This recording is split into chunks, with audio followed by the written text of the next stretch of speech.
Lecturer Urdu on line YouTube channel کے تمام معزز سبسکرائبرز السلام علیکم۔ آپ سب کیسے ہیں؟ امید ہے کہ بالکل ٹھیک ہوں گے، شاد ہوں گے، آباد ہوں گے، ہنستے مسکراتے ہوں گے اور ہمیشہ کی طرح پڑھتے ہوں گے۔ لیکچرار اردو کے تحریری امتحان اور زبانی امتحان کے لیے بھی ہم نے ٹیسٹ سیریز شروع کر رکھی ہے۔ آپ کہیں گے یہ تو تحریری امتحان کے لیے ظاہر قابل قدر ایک خدمت بھی ہے اور بہترین قسم کا مواد معلومات آپ ہم تک پہنچا رہے ہیں، تو زبانی امتحان کیسے؟ تو زبانی امتحان ایسے کہ یہی سوالات آپ سے زبانی امتحان میں بھی پوچھے جا سکتے ہیں۔ اگر آپ کا انٹرویو ہونے والا ہے تو بھی یہ ٹیسٹ آپ کے لیے فائدہ مند ہو سکتے ہیں۔ فرق یہ ہوگا کہ یہاں پر آپ کو جب تحریری امتحان ہوتا ہے تو M C Qs type questions ظاہر ہے کہ اس میں طریقہ کار مختلف ہوتا ہے۔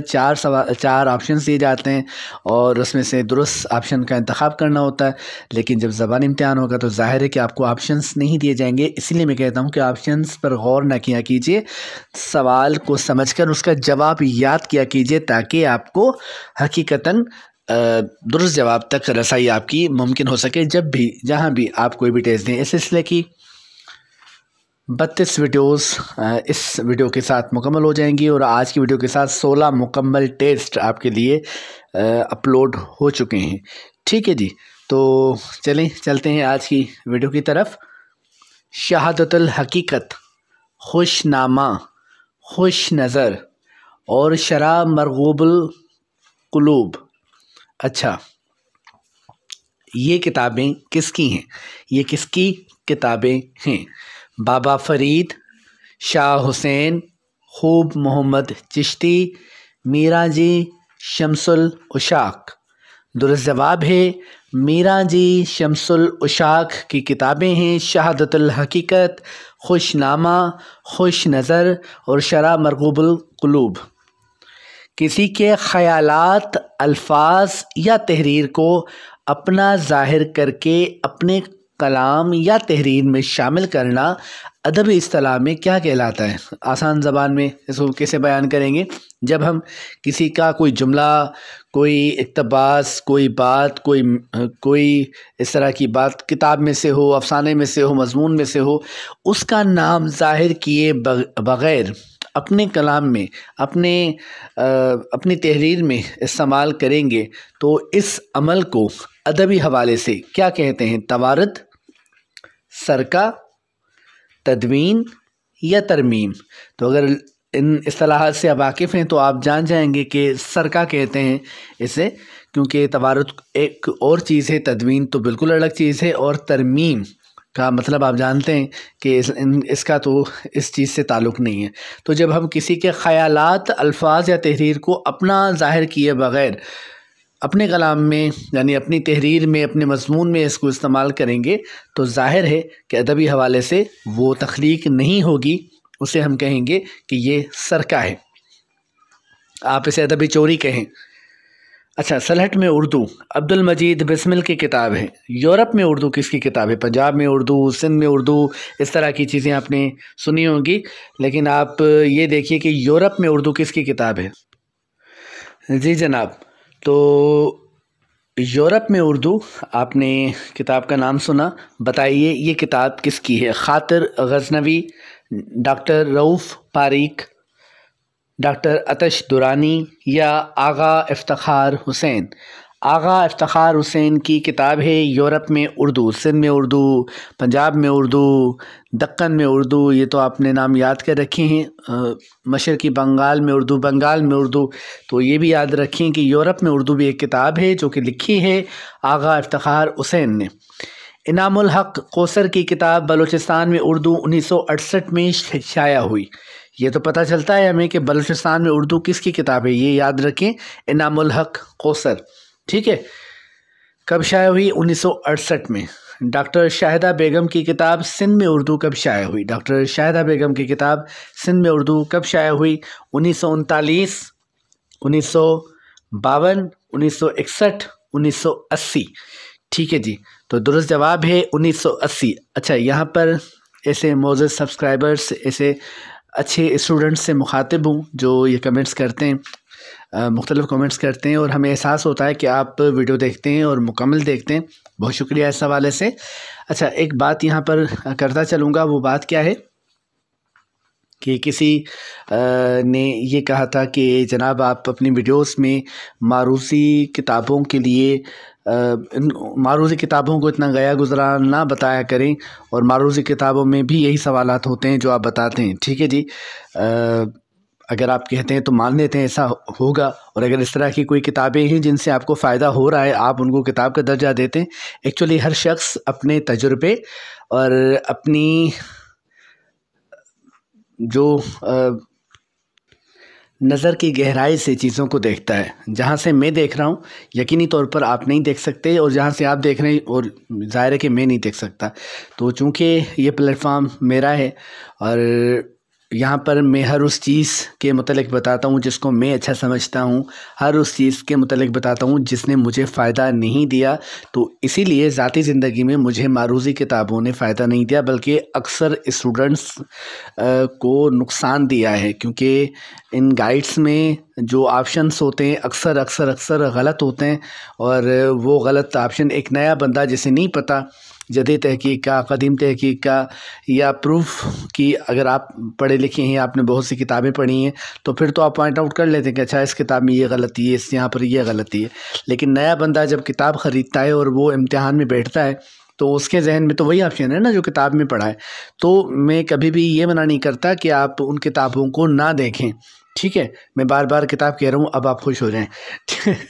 تو میں یہ کہہ رہا ہوں کہ آپ مجھے اس طرح کی کتابیں سوائے ایک یا دو کتابوں کے مجھے نظر نہیں آئیں اس طرح کی کوئی بھی معروضی، اور ان معروضی کتابوں کے متعلق بھی میں یہ کہتا ہوں کہ آپ سوالات ان میں سے دیکھیں، جوابات خود مختلف جگہوں سے، مختلف کتابوں سے تصدیق کرتے جائیں، پھر پڑھیں۔ دیکھیں یہ کوئی مذاق کی بات نہیں ہے، آپ کے فیوچر، آپ کے مستقبل کی بات ہے۔ ایک معروضی کتاب میری بھی لکھی ہوئی ہے۔ میں معروضی کتابوں کی جب بات کرتا ہوں تو میں تمام چیزوں کی بات کرتا ہوں۔ معروضی کتاب میری بھی لکھی ہوئی ہے، چونکہ وہ کتاب آپ کے پاس نہیں ہے، آؤٹ آف اسٹاک ہے، لہذا اس کتاب پر ہم بات نہیں کر رہے۔ اگر آپ وہ کتاب دیکھتے تو پھر ظاہر ہے کہ معروضی کتابوں کا آپ کے ذہن میں جو امیج ہے وہ ڈسٹرائے ہو جاتا، اور پھر آپ کہتے کہ ہاں اس طرح کی بھی کتابیں ہوتی ہیں۔ انشاءاللہ اس سال 2024 میں ارادہ ہے کہ 2-3 ماہ کے اندر اس کا تیسرا ایڈیشن انشاءاللہ آ جائے گا۔ ٹھیک ہے، میں پھر کہوں گا اگر آپ کو اچھی کتابیں ملتی ہیں، معروضی کتابیں اگر اچھی ملتی ہیں، اچھی گائیڈز ملتی ہیں، اگر آپ کو وہاں پر بہترین معلومات ملتی ہے جیسا کہ آپ دعویٰ کرتے ہیں، 1-2 کمنٹ ایسے آئے کہ سر یہی سوالات وہاں پہ بھی ہوتے ہیں، ہو سکتے ہیں، بالکل ہو سکتے ہیں کہ معلومات۔ مثال کے طور پر اگر کہا جائے کہ غالب کب پیدا ہوئے 1869، اگر میں نے بتایا تو ظاہر ہے کسی گائیڈ والے نے اگر لکھا ہوگا تو وہ بھی تو 1869 لکھے گا۔ ٹھیک ہے، کہیں پر 1870 ہو سکتا ہے، 71 ہو سکتا ہے غلطی کی وجہ سے، ورنہ اکثر و بیشتر تو ظاہر ہے کہ اگر غالب کا سن پیدائش معلوم کیا جائے گا تو یہی ہوگا۔ تمام باتوں کی ایک بات یہ ہے کہ جس کو جو بہتر لگتا ہے اس کی ترویج کرتا ہے، اس کا مشورہ دیتا ہے۔ ٹھیک، میں آپ کی کامیابی چاہتا ہوں، ویل وشر سمجھیے مجھے جو اپنے لیے بہتر لگتا ہے میں اس کی آپ کو نصیحت کر سکتا ہوں۔ مزید باتوں کے بارے میں نہیں بتا سکتا، نہ میں کہہ سکتا ہوں جن سے میں نہیں گزرا یا جنہوں نے مجھے فائدہ نہیں دیا، میں وہ آپ کو ریکمنڈ نہیں کر سکتا، وہ آپ کو سجیسٹ نہیں کر سکتا۔ ٹھیک ہے، بس بات اتنی سی ہے۔ باقی اگر آپ کو بہترین کتابیں مل رہی ہیں تو میرا مشورہ ہے کہ پہلی فرصت میں ان کتابوں، ان گائیڈز کو دیکھیں جا کر، اگر ہیں تو۔ مجھے نہیں ملی، سوائے 1-2 کے مجھے اس طرح کی کوئی معروضی کتاب نظر ہی نہیں آئی جس کو میں امتحان کے پرپس سے اپنے پاس رکھوں۔ ٹھیک ہے، باقی یہاں تک سچ ہے کہ جو بھی تیاری کرتا ہے اس نے معروضی کتابوں کو دیکھا ضرور ہوتا ہے، مجھ سمیت میں نے بھی دیکھی تھی۔ ٹھیک ہے، بات لمبی ہو جائے گی، چلتے ہیں اگلے سوال کی طرف۔ رسالہ ادب لطیف، اچھا بات ہو رہی تھی ڈاکٹر شاہدہ بیگم کی کتاب سندھ میں اردو، پوچھا گیا کہ یہ کب شائع ہوئی۔ سندھ میں اردو شائع ہوئی 1980 کو، اور پنجاب میں اردو جو انعام الحق کوثر کی کتاب ہے، بلوچستان میں اردو کتاب ہے انعام الحق کوثر کی، وہ شائع ہوئی 1968 کو۔ ٹھیک ہے، رسالہ ادب لطیف کے بانی چودھری برکت علی تھے۔ رسالہ نقوش کے بانی کون تھے؟ رسالہ نقوش کے بانی کون تھے؟ اچھا، احمد ندیم قاسمی، انتظار حسین، محمد طفیل، تاج سعید۔ درست جواب ہے محمد طفیل، محمد طفیل کو اور کس حوالے سے آپ جانتے ہیں؟ ابھی تو لاسٹ ویڈیو میں تو غالباً بات کی ہے نا اس کے ان صاحب کے حوالے سے۔ کتاب مشرق و مغرب کے نغمے میرا جی سے منسوب ہے، یعنی میرا جی کی کتاب ہے۔ کتاب مشرق و مغرب کے دریچے کس نقاد کے ساتھ منسوب ہے، یعنی یہ کتاب کس نقاد نے لکھی ہے؟ کون سی کتاب؟ مشرق و مغرب کے دریچے۔ اب لفظ کا فرق ہے، نغمے اور دریچے۔ مشرق و مغرب کے نغمے کس کی؟ میرا جی کی۔ مشرق و مغرب کے دریچے کس کی؟ آپشنز دیکھتے ہیں۔ ڈاکٹر سید عبداللہ، جیلانی کامران، کلیم الدین احمد، نذیر صدیقی۔ کتاب مشرق و مغرب کے دریچے نذیر صدیقی کی کتاب ہے۔ مشرق و مغرب کے نغمے کس کی؟ میرا جی کی۔ مشرق و مغرب کے دریچے کس کی؟ نذیر صدیقی کی۔ اردو میں کس نے صنف رپورتاژ کو متعارف کروایا؟ ان کی تحریر پودے کو اردو کا پہلا رپورتاژ سمجھا جاتا ہے۔ امتیاز علی تاج، مرزا فرت اللہ بیگ، ابن انشا یا کرشن چندر؟ جی ہاں، ان ایکسپیکٹڈ نام کرشن چندر کو سمجھا جاتا ہے متعارف کرانے والا اس صنف کا اردو میں۔ ناول آخر شب کے ہم سفر کی خالق قرۃ العین حیدر سجاد حیدر یلدرم کی بیٹی ہیں۔ معروف شاعرہ شبنم شکیل کس شاعر و محقق کی بیٹی؟ شبنم شکیل کا نام آپ نے سنا ہوگا، نہیں سنا تو گوگل کیجئے اور وہاں سے کوئی ان کا شعر لیجئے اور کمنٹ میں ضرور لکھیے تاکہ مجھے پتہ چلے کہ شبنم شکیل کے نام سے آپ واقف ہیں۔ اگر نہیں ہے تو آج آپ کو اس چیز کا پتہ چل گیا، ٹھیک ہے جی۔ تو یہ کس کی بیٹی ہیں؟ سید وقار عظیم، عابد علی عابد، ڈاکٹر انور سدید، احمد ندیم قاسمی۔ پوچھا جا رہا ہے کہ معروف شاعرہ شبنم شکیل کس کی بیٹی ہیں؟ درست جواب ہے عابد علی عابد۔ عابد علی عابد کی بیٹی ہیں شبنم شکیل۔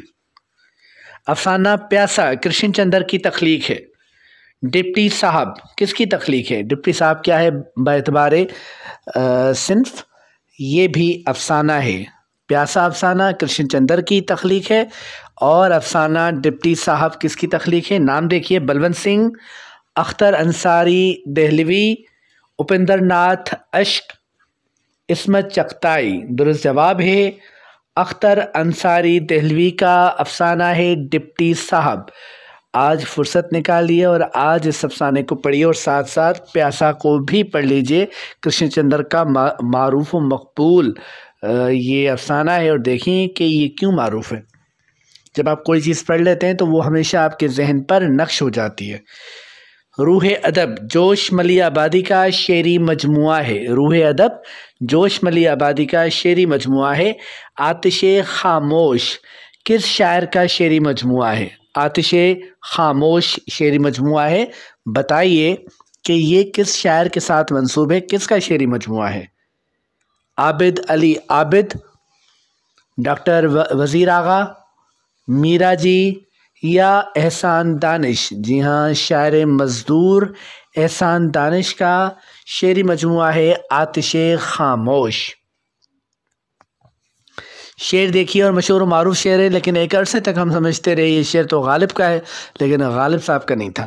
زندگی زندہ دلی کا ہے نام، زندگی زندہ دلی کا ہے نام۔ اچھا، ہم پڑھتے رہے ہمیشہ کہ زندگی زندہ دلی کا نام ہے اپنی طرف سے، حالانکہ ایسا نہیں ہے۔ زندگی زندہ دلی کا ہے نام، مردہ دل خاک دیا کرتے ہیں، مردہ دل خاک دیا کرتے ہیں۔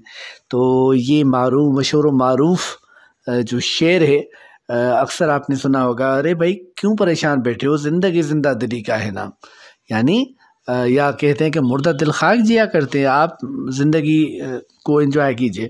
تو بہرحال یہ جو شعر ہے پوچھا جا رہا ہے کس کا ہے؟ حیدر علی آتش، شیخ امام بخش ناسخ، مصطفیٰ خان شیفتہ یا مومن خان مومن؟ درست جواب ہے شیخ امام بخش ناسخ، شیخ امام بخش ناسخ۔ انہیں کیا کہا جاتا ہے؟ ویسے القاب میں جیسے اردو کا والٹر اسکاٹ اور ورڈسورتھ اور یہ اردو ڈرامے کا شیکسپیئر، اس طرح کے جو القابات ہوتے ہیں نا، یہ مجھے نہیں پسند، لیکن اب کہتے ہیں تو کیا کریں جی، سوال آ جائے تو ہمیں تو پتہ ہونا چاہیے۔ بہرحال آرزو رہ گئی کہ کبھی کسی انگریز ادیب کو کہیں کہ یہ انگریزی ادب کا غالب ہے، یہ انگریزی شاعری کا میر ہے، نہیں کہیں گے نا وہ، کیونکہ ہم انہیں بڑا مانتے ہیں، وہ ہمیں نہیں مانتے، تو ایسا نہیں کہنا چاہیے۔ کیا کریں، اپنے لوگ ہی جب اپنے حوالے سے اس طرح کی چیزیں کرتے ہیں تو دکھ ہوتا ہے۔ بہرحال مرضی ہے لوگوں کی جی، مجھے نہیں پسند، میں نے اپنی بات کی آپ کے ساتھ۔ تو زندگی زندہ دلی کا ہے نام، مردہ دل خاک جیا کرتے ہیں، یہ شعر ہے جی شیخ امام بخش ناسک کا۔ انہیں کیا کہا جاتا ہے؟ ادبی جریدے شب خون کا اجرا شمس الرحمن فاروقی نے 1966 میں کیا۔ ڈاکٹر وزیر آغا نے اسی برس کس جریدے کا اجرا کیا تھا؟ کس جریدے کا اجرا کیا تھا اسی سال جس سال شمس الرحمن فاروقی نے شب خون کا اجرا کیا تھا؟ ڈاکٹر وزیر آغا نے کس جریدے کا اجرا کیا تھا؟ ماہ نو، اوراق، سیپ، ساقی؟ درست جواب ہے اوراق۔ ڈاکٹر وزیر آغا نے اوراق کا اجرا کیا تھا۔ آپ بتائیے سیپ کہاں سے نکلتا رہا اور ساقی تو مشہور زمانہ رہا ہے؟ اس حوالے سے بتائیے کہ ساقی کا اجرا کس نے کیا، کب کیا؟ انڈین نیشنل کانگریس قائم ہونے پر کس سیاسی و ادبی شخصیت نے مسلمانوں کو اس جماعت سے دور رہنے کا مشورہ دیا؟ سر آغا خان، سر سید احمد خان، مولانا ظفر علی خان، گاندھی؟ درست جواب ہے سر سید احمد خان نے انڈین نیشنل کانگریس بننے پر مسلمانوں سے کہا تھا کہ اس جماعت میں داخل نہ ہوں، شمولیت اختیار نہ کریں۔ اردو زبان میں ناول انگریزی زبان کی وساطت سے آیا۔ افسانہ کس زبان سے اردو میں آیا؟ افسانہ کس زبان سے اردو میں آیا؟ افسانہ انگریزی میں اسے کہا جاتا ہے شارٹ اسٹوری، تو شارٹ اسٹوری انگریزی میں تھی۔ ایڈگر ایلن پو غالباً اس کے پہلے لکھنے والے تھے، اور اردو میں یہ افسانہ آیا، ظاہر ہے کہ انگریزی سے آیا، فرانسیسی سے نہیں تھا، فارسی میں بھی نہیں تھا، انگریزی سے آیا، ٹھیک ہے۔ سندھی اور فارسی کے معروف مرثیہ گو شاعر سید ثابت علی شاہ کہاں پیدا ہوئے؟ حیدرآباد، سکھر، ملتان، دادو؟ درست جواب ہے ملتان۔ گلیرانہ مرزا غالب کے اردو و فارسی کلام کا اولین انتخاب ہے جسے مالک رام نے مرتب کیا۔ تذکرہ گلیرانہ کس نے تالیف کیا؟ تذکرہ گلیرانہ کس نے تالیف کیا؟ اب دیکھیں ایک ہی نام سے دو مختلف کتابیں ہیں، ایک تو گلیرانہ مرزا غالب کے اردو و فارسی کلام کا اولین انتخاب ہے، ٹھیک ہے، اور اس انتخاب کو مالک رام نے مرتب کیا تھا۔ تذکرہ بھی ہے گلیرانہ کے نام سے، یہ کس کا ہے؟ احمد علی خان یکتا، علی ابراہیم خلیل، قائم چاند پوری، حکیم سید عبدالحی؟ درست جواب ہے حکیم سید عبدالحی کا تالیف کردہ ہے تذکرہ گلیرانہ۔ کشمیر کا تاریخ جغرافیہ کس کی تصنیف ہے؟ آصف فروخی، ڈاکٹر آفتاب احمد، کبیر خان، عطاء الحق قاسمی؟ درست جواب ہے کبیر خان۔ کبیر خان کی تصنیف ہے کشمیر کا تاریخ جغرافیہ۔ اردو پڑھو، اردو لکھو، اردو بولو کس ادیب کا مشہور جملہ ہے؟ کس مشہور ادیب کا مشہور جملہ ہے؟ سر سید کا، مولوی عبدالحق کا، خواجہ حسن نظامی کا یا منشی پریم چند کا؟ درست جواب ہے یہ مشہور جملہ ہے خواجہ حسن نظامی کا۔ قصیدہ تضحیک روزگار مرزا محمد رفیع سودا نے لکھا، اوکے، انہیں کس معروف تذکرہ نگار نے شخص جاہل کہا تھا؟ شخص جاہل کہا تھا رفیع سودا کو کس نے؟ میر نے، مصطفی نے، قائم نے یا میر حسن نے؟ میر تو کہہ نہیں سکتے، انہوں نے تو سودا کو پورا شاعر لکھا ہے، ٹھیک ہے۔ درست جواب ہے مصطفی نے اس طرح کی جرأت سے کام لیا تھا، انہوں نے یہ کہا تھا۔ کیوں کہا تھا، کیسے کہا تھا؟ تذکرہ پڑھنا پڑے گا آپ کو۔ محاسن کلام غالب عبد الرحمن بجنوری کی کتاب ہے غالب اور عصر غالب۔ غالب اور عصر غالب کس کی کتاب ہے؟ ڈاکٹر ایوب قادری، مہدی افادی، ڈاکٹر سلیم اختر یا خلیق انجم؟ درست جواب ہے ڈاکٹر ایوب قادری۔ ڈاکٹر ایوب قادری کی کتاب ہے غالب اور عصر غالب، اور محاسن کلام غالب کتاب ہے عبد الرحمن بجنوری کی۔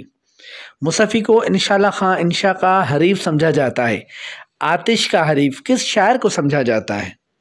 غالب، ذوق، مومن، ناسخ؟ درست جواب ہے ناسخ۔ ناسخ کو آتش کا حریف سمجھا جاتا ہے۔ تیسرا آدمی شوکت صدیقی کا افسانہ ہے۔ گلاب دیں چٹھی رساں کس کا افسانہ ہے؟ بڑا مشہور افسانہ ہے، اس کو تو پڑھیے آج۔ آپ بھی کہیں گے سر ہمیں بار بار کریں فلاں افسانہ پڑھیے فلاں پڑھیے، دیکھیں جی اردو میں کتنے افسانے ہیں، اگر روزانہ 1-2 نہیں پڑھیں گے تو کیسے کور ہوں گے؟ صرف پڑھنا نہیں ہے نا، ان کو سمجھنا بھی ہے۔ گلاب دیں چٹھی رساں کس کا افسانہ ہے؟ ممتاز مفتی، اسد محمد خان، نیاز فتح پوری، آغا بابر؟ درست جواب ہے گلاب دیں چٹھی رساں افسانہ ہے آغا بابر کا۔ آغا بابر کون تھے جانتے ہیں آپ؟ عبداللہ حسین کے ناول اداس نسلیں کا انگریزی ترجمہ دی ویری جنریشن 1999 میں کس شہر سے شائع ہوا؟ Paris, Istanbul, Delhi, London? درست جواب ہے لندن سے شائع ہوا 1999 کو۔ خس و خاشاک زمانے کے بہاؤ، راکھ، ڈاکیہ اور جولاہا اور قرب مرگ میں محبت، اوکے، یہ ناول کس کے ناول ہیں؟ رشید امجد، اے حمید، مستنصر حسین تارڑ، سید عابد علی عابد؟ اچھا، یہ اس رائٹر کے ناول ہیں جن کے ناول پڑھیں تو بھی سفر ناموں کا گمان ہوتا ہے، اور سفر نامے پڑھیں تو ناولوں کا گمان ہوتا ہے۔ آپ سمجھ چکے ہوں گے مستنصر حسین تارڑ صاحب کے۔ اچھا، آخری سوال آج کی اس ویڈیو کا کہ کیپٹن حمید، علی عمران اور کرنل فریدی کس جاسوسی ناول نگار کے کردار ہیں؟ انہوں نے تقریباً 250 کے قریب ناول لکھے ہیں۔ ٹھیک ہے، ابن صفی، فیروز الدین مراد، مظہر کلیم یا ظفر عمر؟ درست جواب ہے ابن صفی۔ آپ مجھے کمنٹس میں بتائیں کہ ابن صفی کو کیا کہا جاتا ہے، اور ابن صفی کی انفرادی، چلیں یہ بتائیں ابن صفی کی انفرادیت کیا ہے اور ان کا اصل نام کیا تھا؟ ٹھیک ہے، تو یہ ضرور بتائیں، اور آج کی ویڈیو آپ کو کیسی لگی کمنٹس میں بتائیے گا۔ شاد رہیے، آباد رہیے، کوئی بھی بات ہو، کوئی بھی پازیٹیو بات ہو کمنٹ میں ضرور شیئر کیجیے، معلومات شیئر کرنا چاہیں، کوئی سوال کرنا چاہیں، ٹھیک ہے جی، ویڈیو کے متعلق کچھ پوچھنا چاہیں، بتانا چاہیں تو ضرور بتائیں۔ شاد رہیے، آباد رہیے، اللہ پاک تمام محنت کرنے والوں کو کامیاب کرے۔ اللہ